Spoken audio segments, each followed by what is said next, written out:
Pas terang ada cahaya cut putih ke depan Pak Ujang. ya, ke depan saya. Blah. Ya udah gitu ya, berupa itu yang berenang uang lah. Pertama ada suara, kan saya bilang udah nekat kalau gitu-gitu. Jangan suara doang, saya pengen tahu wujudnya siapa, atau orang tua saya atau siapa yang mau ngasih rezeki sama saya gitu ngomong. Nah habis gitu ya, kalau memang ini dibawa sama saya, bisa dibawa ya bisa, kata kakek itu bisa, tapi ada syaratnya. Apa syaratnya? Pas pisan saya ibaratnya ngedip gini, tahu-tahu di atas karung gitu anak saya yang duduk di atas karung itu, yang berisi uang. Berarti saya istighfar, astagfirullahaladzim, anak saya mau diwadalkan, kata saya.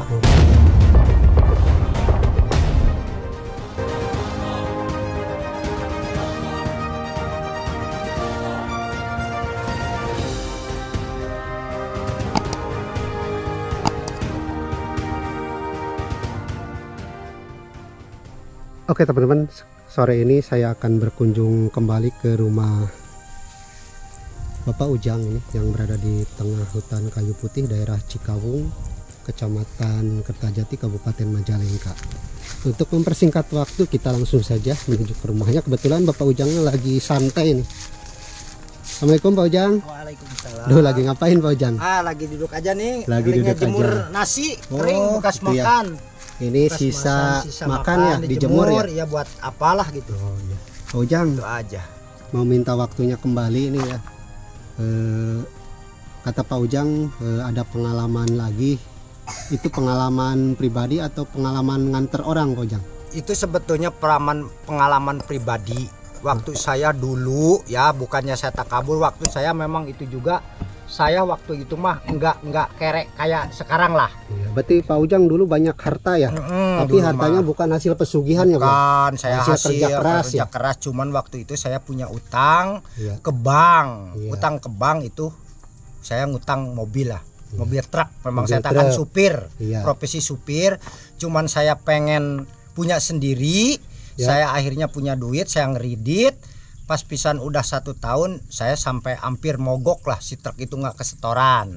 Ya tiba-tiba ada orang tua datang, ya masih sedesa lah. Gini ngomong sama saya, Pak Ujang, kalau memang ada kesulitan, barangkali ada rezeki Pak Ujang, yuk kita berangkat. Kemana Pak?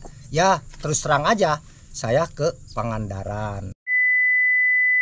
Masih ada lah guhanya juga, ya kuncinya ada gitu di sana. Ya akhirnya saya berangkat, waktu itu bawa uang 1.700.000 ke Pangandaran berdua. Cukup nggak? Jangan sampai kita ntar belangsak nggak bisa pulang. Nggak cukup. Akhirnya berangkat, mobil saya dibawa sama kakak ipar saya minta izin sama istri, sama anak, sama orang tua, saya mau jarah, itu bilangnya. Mau cari rezeki, barangkali ada rezeki saya di mana untuk bayar utang, untuk nambah lagi mobil tadinya. Ya akhirnya nggak lama lagi, waktu itu berangkat subuh dari rumah jam 4 lah. Ya habis sholat subuh lah waktu itu. Berangkat langsung naik bis ke Ciawi, dari Ciawi langsung jalan puncak ke Tasik. Nah habis gitu nyampe ke Kuncen itu, ke daerah lewat Pangandaran itu nyampe jam 9 malam berangkat subuh. Ini maaf Pak Ujang motong ya. Ini pengalaman ini pada tahun berapa atau sekitar tahun berapa Pak Ujang? Itu udah 17 tahunan lah. Oh udah 17 tahunan. Lebih. Sekarang anak saya udah punya anak 2, berarti udah 23 tahun lah. Oh jadi ini kejadian atau pengalaman Pak Ujang 20 tahun lebih yang lalu. Iya lebih tahun, soalnya anak saya udah punya anak sih. Abis gitu ceritanya nyampe jam 9 saya sampai ke guru kunci di sana. Terus saya tanya, ada apa sama Kuncen itu mah Pak Aceng mah? Ya, saya mah belum. Gini Pak, saya mau cari rezeki, barangkali ada rezeki saya dari sini yang halal, yang bisa untuk usaha. Memang dikenakan saya sekarang lagi kepepet, punya utang ke dealer, barangkali ada rezeki saya. Kata Pak, kalau memang mau pedih, mau perih, kuat makan 3 hari 3 malam di dalam gua itu, insya Allah kebanyakannya ada yang hasil. Ya udahlah Pak, saya nyoba. Nah terus saya ditanya sama Pak Kuncen, wadalannya hari apa? Saya bilang kan wadalan saya hari Kamis, kata saya. Oh iya bisa, jangan hari Jumat, takut ada apa-apa di dalamnya, kata Pak Kuncen. Ya akhirnya saya, ya udah kalau memang itu besok masuk malam, kuat, nggak makan nggak minum, paling lama 3 hari 3 malam, insya Allah Pak. Memang saya kalau memang betul ada rezeki saya diusahakan. Dikuat-kuatkan. Nah dikuat-kuatkan. Ya akhirnya saya nggak bawa air, nggak boleh puasa lah. Saya mati geni ibaratnya 3 hari 3 malam. Di dalam guha. Malam Rebo masuk, malam Kamis, malam Jumat jam 12 perkiraan ini mah ya. Dah soalnya tengah malam kan di dalam itu nggak bawa jam, nggak boleh bawa apa. Dah dulu mah belum ada HP, belum ada apalah. Jadi nggak bawa penerangan. Ya akhirnya saya dimasukin ke dalam guha. Cuman guha itu bukan lurus, tapi dia mau ke bawah. Guhanya ke bawah. Ke bawah. Tanah berarti ya, jadi ini di pinggirnya laut. Pinggir laut. Pinggir laut. Jadi ada lubang. Langsung saya masuknya juga dibawa sama wakilnya kunci itu. Pelan-pelan Pak Ujang katanya turunnya. Habis dari bawah itu udah turun kira-kira 10 meter ke bawahnya. Ya sekarang juga masih terbuka lah guhanya, masih ada. Penerangan ke dalam gua? Enggak, bawa itu aja, bawa si wakil kuncian bawa senter. Bawa senter, langsung disenterin saya. Nah waktu itu di dalam itu ada 4 orang di dalam itu. Oh, udah ada 4 udah ada 4 itu kan luas banget. Di dalamnya itu ada air untuk wudhu, untuk misalnya itu ada untuk mandi ada di dalam itu. Kayak apalah gitu, enak, luas, kayak luas di dalam itu. Saya sampai tengokin, waduh mewah banget, terus di center karaoke. Nah habis gitu saya ditetapkan sama itu ngadepi sesaji lah seadanya gitu. Ya udah Pak Ujang di sini tungguin, barangkali ada rezeki Pak Ujang yang halal, yang bener-bener yang dipinta sama Pak Ujang. Saya mah terus terang kan pertama ya ke orang tua, terus ke Allah, ya udah minta saya yang bersih lah. Berarti di dalam gua itu bacaan-bacanya bacaan wiridan? Enggak wirid, enggak apa. Enggak diem, suruh diem aja, yang penting jangan tidur. Jangan, berarti melek. Melek nggak boleh tidur. 3 malam. Iya, 3 hari 3 malam itu nggak boleh melek, nggak boleh tidur. Pokoknya sekuat-kuatnya, dan mau bacaan juga boleh. Ya mau dikir, mau apa itu boleh. Cuman di dalam hati kan ada orang. Sampai yang penting jangan tidur aja. Yang penting melek. Sampai saya bawa cabe cengek kecil biar tidak ngantuk. Diginiin. Biar pedih. Jadi kan jadi terang terus sampai gitu saya pengennya. Nah akhirnya malam Kamis nggak ada apa-apa. Kan perasaan tuh udah berapa bulan di dalamnya, baru 1 malam juga nih di guha, nggak minum nggak apa, perut udah kayak apa. Udah kalau memang ada rezeki saya berarti saya hasil, kalau enggak ya memang udah nggak ada rezeki saya. Dari yang di sini yang ngasihnya. Akhirnya malam Kamis nggak ada apa-apa, nggak ada suara apa, nggak ada yang nyamperin. Malam Jumat malam Kamisnya nggak ada, malam Rebo, malam Kamis, malam Jumat. Pas malam Jumat ya pokoknya nggak bawa jam kan, ya sekitar lah itu mah tengah malam pasti dah jam 12 perkiraan, tahu jam 10 misalnya nggak bakalan ya, paling udah jam 12 ke sana. Ya akhirnya ada cahaya, tapi di sekubung saya aja, yang di sebelah situ mah nggak kelihatan orang-orang yang 3 itu. Berarti hanya kelihatan sama Pak Ujang sendiri. Iya, yang kelihatan mah saya aja. Jadi terang di tempat duduk saya. Kan saya duduk gini, pakai koran. Gini. Nah habis gini, terus saya terang. Pas terang ada cahaya. Cut putih. Ke depan Pak Ujang. Iya, ke depan saya. Blah! Saya terus nggak baca-baca apa-apa, saya nggak. Diam aja, dah nggak boleh kata kuncen. Kalau memang udah ada gini-gini, jangan baca ayat kursi apa, jangan. Apa kulhu apa, jangan, pokoknya ayat-ayat Quran dilepas dulu kata Pak Kunci itu waktu mau masuk.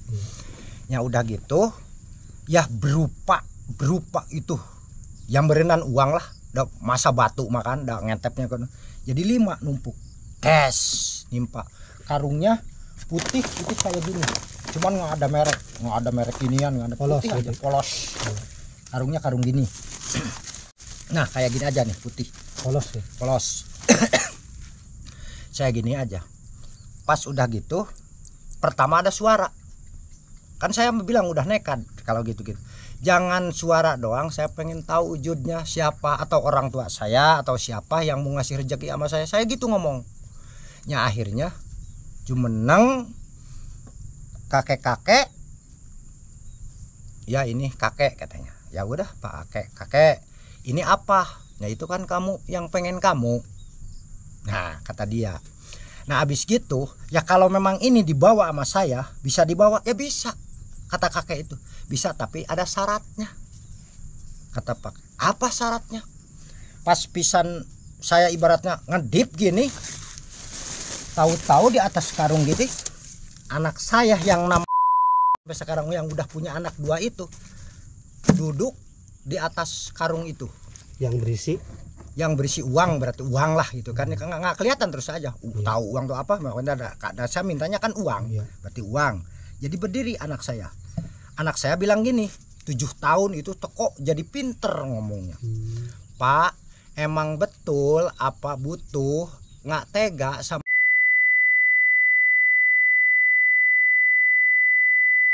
Saya nggak jawab, saya istighfar, astagfirullahaladzim, anak saya mau diwadalkan, kata saya, mau ditumbalkan. Ya akhirnya hilang, uang hilang, kakek hilang, anak saya hilang, nggak ada.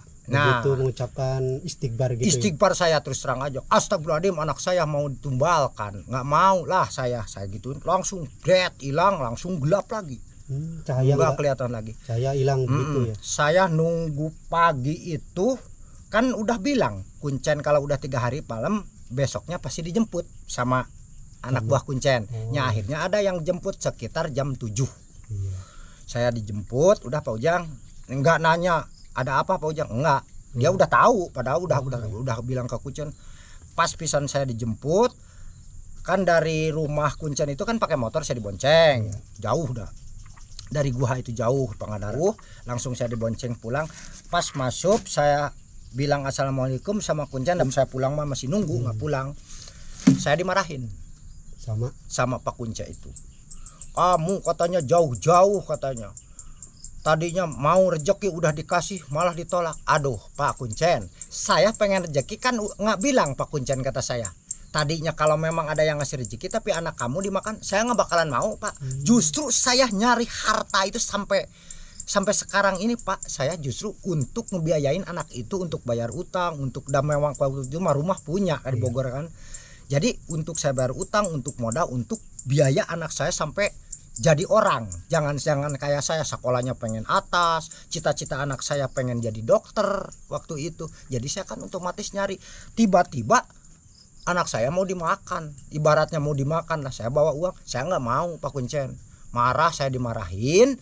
Ya akhirnya saya sampai uang itu nggak punya, Mas, 100 perak pun nggak punya, berdua sama Pak Aceng. Pas mau pulang. Iya pas pulang kan 1.700.000, 1.300.000, yang 400 sudah habis tuh, pakai makan di jalan, pakai ongkos. Jadi pas nggak punya uang 10.000 atau 1.000 juga nggak punya. Itu berdua sisanya kemana Pak? Pan dipakai beli saja sama Pak Kuncen. Iya. Dikasihin 1.400.000 biayanya. Ya. Jadi yang 300 sudah habis apa ongkos. Waktu makan masih murah, naik Sony lah dulu itu kan, ke Pangandaran sana naik Sony. Nah, bisa juga masih muda itu masih. Nah, akhirnya saya sampai omong-omongan sama Kuncen, akhirnya saya dikasih 200.000 sama Pak Kuncen untuk pulang. Nah pulang itu, sedangkan 200.000 teh kalau memangnya naik ojek dikasih pulang teh waktu itu maghrib disuruh pulang. Dan dari keluar dari pagi itu saya langsung dimarahin terus. Akhirnya saya mikir tidur dulu, capek, dikasih bubur dimakan sama saya sama istri. Mak Kuncen itu kan habis ini dia kasih bubur, saya makan bubur dulu, udah ada tenaga. Habis maghrib saya sampai dimarahin, langsung dikasih duit 200, langsung disuruh pulang sama Pak Kuncen itu. Udah pulang sekarang. Sedangkan pulang itu kalau naik ojek itu 100.000 sampai ke jalan naik bis itu jauh. Akhirnya saya jalan kaki Mas, berdua.